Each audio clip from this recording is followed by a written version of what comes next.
Lee Harvey Oswald was on their radar for good reasons, right? For counterintelligence reasons. He had lived over in Minsk. He'd defected to the Soviet Union. He'd lived over there for 3 years. Came back.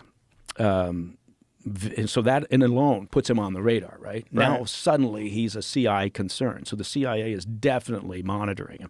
And then he goes down he to Mexico. He goes to the Cuban and Soviet embassies, right? He's desperate to get involved in the revolution, even though he's the Soviets by that time had decided he's a complete loser. And I think is that the narrative, though? I mean, do we know what they really decided? Well, I think I'm just speaking again from experience in the intelligence community. At a certain point, you look at somebody and go, "There's nothing here. This person is more of a liability than an asset." Well, wouldn't that be the perfect person to make a patsy? Well, unless they decided the guy is just unstable. Look, I mean, reportedly he was finally granted permission to exist in the Soviet Union after he tried to kill himself. When they said they were going to send him back, he couldn't stay there. Right? How did he try to kill himself? What did he do? No idea. I don't know that part of it, but I think it's. I guess.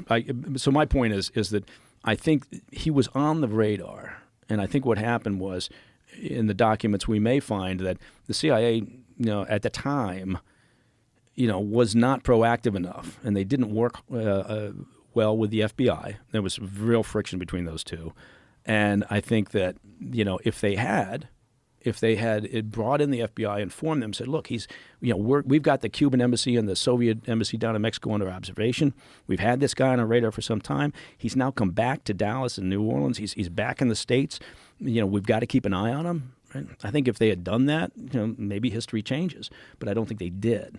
Obviously. Yeah, but this is assuming that Lee Harvey Oswald acted alone, which I'm not buying into. Under this scenario, yes. I'm not buying that at all. But I think that's what we're going to see in some of this documentation. Well, if Trump really did say that if they showed you what they showed me, you wouldn't release it either, it has to be something. And that something might be a second shooter. Well, it's not... or more.